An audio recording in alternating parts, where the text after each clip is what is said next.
Hello বন্ধুরা, আশা করি সকলে ভালো আছেন। আজকে এই যে রেসিপিটা বানিয়েছি, আমার পরিবারের সবাই আর বাড়িতে কিছু অতিথি এসেছিল, খেয়ে তো সবাই অবাক হয়ে গেছে।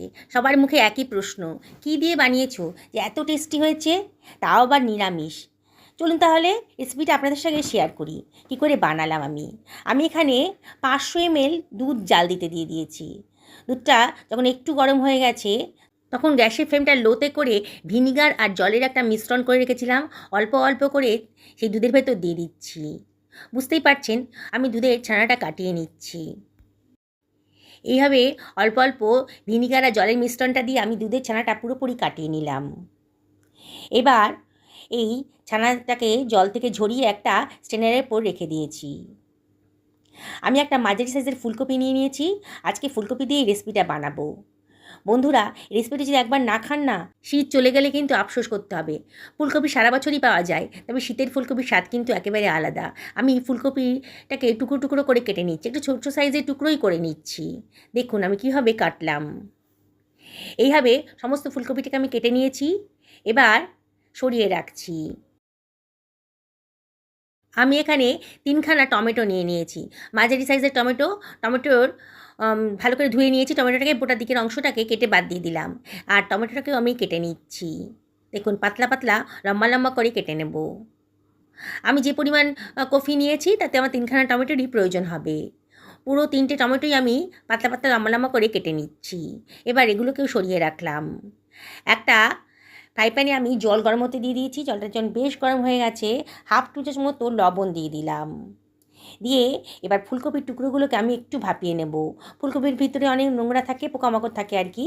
একটু ভাপিয়ে নিলে পরে ফুলকপিটার পোকামাকড়গুলো নষ্ট হয়ে যাবে, আর ফুলকপিটাও একটু নরম হয়ে যাবে, রান্না করতে সুবিধা হবে, গ্যাস অম্বলটাও একটু কম হবে।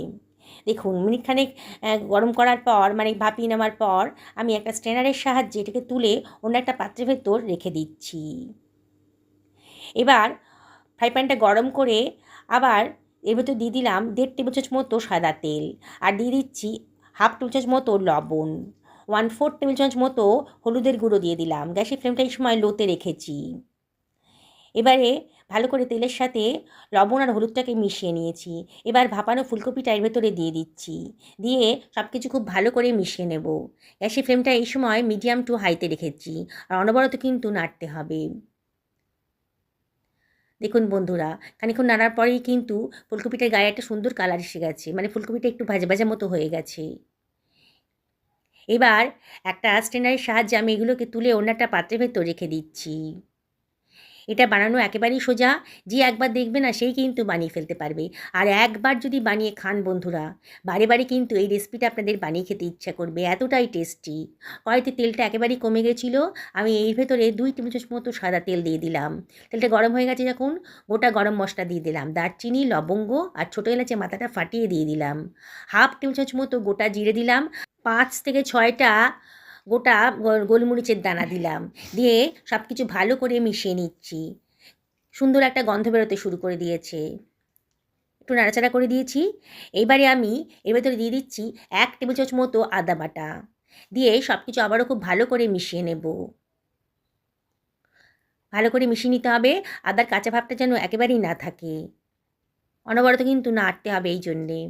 গ্যাসের ফ্লেমটা আবারও লোতে করে দিয়েছি। এবার দিয়ে দিচ্ছি কেটে রাখা টমেটোটা, দিয়ে সব কিছু ভালো করে মিশিয়ে নেব। তার আগে দিয়ে দেবো লবণ। লবণটা দিলে পরে তাড়াতাড়ি টমেটোটা গলতে শুরু করবে।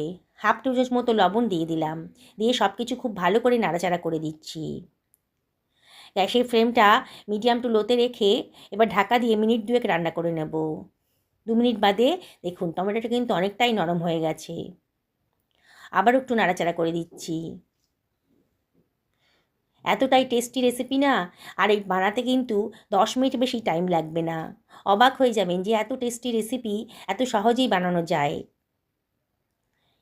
দেখুন টমেটোটা একেবারে গলে গেছে, মশলাটা আমার খুব ভালো করে কষানো হয়ে যাচ্ছে। এবারে আমি এর ভেতরে দিয়ে দিচ্ছি 1 বাটি পরিমাণ কড়াইশুঁটি, দিয়ে আবারও সব কিছু খুব ভালো করে মিশিয়ে নিলাম। মিনিট খানেক এইভাবে নাড়াচাড়া করে নেব, কড়াইশুঁটি কাঁচা ভাবটা যেন না থাকে। এবার এর ভেতর দিয়ে দিচ্ছি হাফ টেবিল চামচ মতো হলুদের গুঁড়ো, আর দিয়ে দেব হাফ টেবিল চামচ ধনের গুঁড়ো, হাফ টেবিল চামচ মতো জিরের গুঁড়ো দিলাম, হাফ টেবিল চামচ মতো লঙ্কার গুঁড়োও দিয়ে দিলাম। আর এর ভেতরে আমি দিয়ে দিচ্ছি 2 টেবিল চামচ মতো জল। ছানাটা কাটিয়ে যে জলটা ছিল সেই জলটাই দিলাম। দিয়ে সব কিছু খুব ভালো করে মিশিয়ে নিচ্ছি। অনবরত কিন্তু নাড়তে হবে। নেড়ে নেড়ে মশলাটাকে খুব ভালো করে কষিয়ে নিতে হবে। যত ভালো করে কষাবেন ততই কিন্তু রান্নার টেস্টটা ভালো আসবে। দেখুন, যেসব বন্ধুরা রেসিপিটা দেখছেন অথচ এখনও আমাকে সাবস্ক্রাইব করেনি, তাদেরকে আমি রিকোয়েস্ট করবো আমার চ্যানেলটা সাবস্ক্রাইব করার জন্যে। মশলাটা কষানো হয়ে গেছে। এবার ভেজে রাখা ফুলকপির টুকরোগুলো আমি এর ভেতরে দিয়ে দিচ্ছি। দিয়ে আবারও সব কিছু ভালো করে মিশিয়ে নেব। অনবরত কিন্তু নাড়াচাড়া করতে হবে। দেখছেন তো বন্ধুরা কত টেস্টি রেসিপি, দেখেই কিন্তু লোভ লেগে যাবে। বললাম তো, দেখার পর আপনাদের খুব বানাতে ইচ্ছে করবে। আমি আবারও হাফ বাটির মতো জল দিয়ে দিলাম। দিয়ে সব কিছু আবারও ভালো করে মিশিয়ে নিচ্ছি। দেখুন, সব কিছু খুব ভালো করে মেশানো হয়ে গেছে। যখন গ্রেভিটি যখন ফুটতে শুরু করেছে সেই সময় আমি দিয়ে দিচ্ছি জল ঝরিয়ে রাখা ছানাটা। দিয়ে সব কিছু আমি ভালো করে মিশিয়ে নেব। ছানাটা একটু টাইট হয়ে গেছে, মানে একটু দানা দানা হয়ে গেছে আর কি, গোটা গোটা হয়ে গেছে, সেগুলো একটু ভেঙে ভেঙে দিচ্ছি। অসম্ভব টেস্টি একটা রেসিপি আজকে তৈরি হয়ে গেল, তাও আবার নিরামিষ। যাকে খাওয়াবেন না সে কিন্তু রেসিপিটা জানতে চাইবে আপনার কাছে, এতটাই টেস্টি। লুচি, রুটি, পরোটা, পোলাও যার সাথেই খান না কেন একেবারে জমে যাবে। দেখুন, আমি সব কিছু খুব ভালো করে মিশিয়ে নিচ্ছি। এবারে আমি এর ভেতর দিয়ে দেবো বেশ খানিকটা ধনেপাতা কুচি। দারুণ সুন্দর একটা টেস্ট আসবে। গ্যাসের ফ্লেমটা এই সময় একেবারে লো করেই রেখেছি। আর দিয়ে দিচ্ছি কতগুলো চেরা কাঁচা লঙ্কা। যদি কেউ ঝাল পছন্দ করেন তাহলে কাঁচা লঙ্কাটা দিয়ে খেতে পারবেন। আর এর ভেতর দিয়ে দিচ্ছি 1 টেবিল চামচ মতো গোলমরিচের গুঁড়ো। অসম্ভব টেস্টি হবে আর ফ্লেভারটাও খুব সুন্দর আসবে। এবারে এর ভেতরে আমি দিয়ে দিচ্ছি একটুখানি কসুরি মেথি, হাতে ডলে দিয়ে দিলাম। দিয়ে সব কিছু আমি আবারও ভালো করে মিশিয়ে নেব। আমি এখানে গরম মশলা দিলাম না, গোটা গরম মশলা দিয়েছি তো, আর গরম মশলা দেওয়ার প্রয়োজন নেই। তবে আপনার যদি মনে হয় একটু গরম মশলা দেবেন তাহলে দিতে পারেন। সব কিছু আমি আবারও ভালো করে মিশিয়ে নিলাম। আমি এখানে হাফ টেবিল চামচ মতো চিনি দিলাম।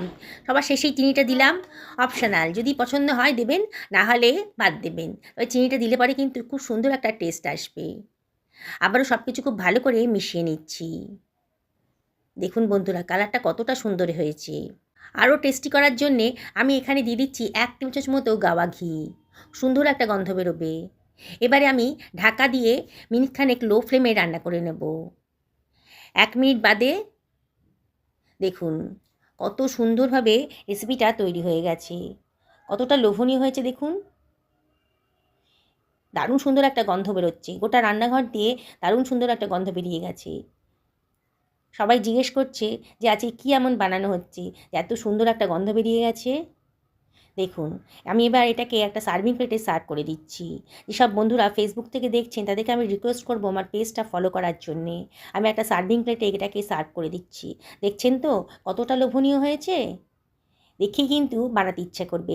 আর বানালে পরে আপনাদের বারে বারে এটা বানিয়ে খেতে ইচ্ছে করবে। আমি আপনাদেরকে আবারও রিকোয়েস্ট করব, একদিন বাড়িতে বানিয়ে ফেলুন, পরিবারের সকলকে খাওয়ান, নিজেও খান।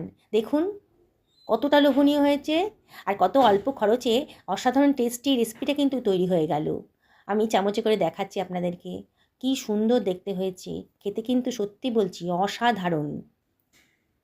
বাড়িতে অতিথি আসলে কোনো চিন্তার কারণ নেই। নিরামিষের দিনে এই রেসিপিটা বানিয়ে দিন। সকলে ভালো থাকুন এই কামনাই করি।